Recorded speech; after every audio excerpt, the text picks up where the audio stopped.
कहिल बा ऐसन कढ़ाई, कपड़ा के भीतर से देता दिखाई।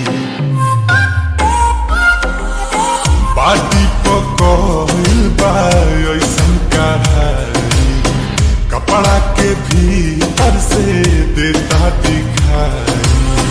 कहवा से किनेलू लगता कि तुम्हारे से हीरोइन हो हीरोइन तना न किएलू, कहता किया नशा में जिएलू। बताओ कहीं गजा तना न किएलू, कहता किया नशा में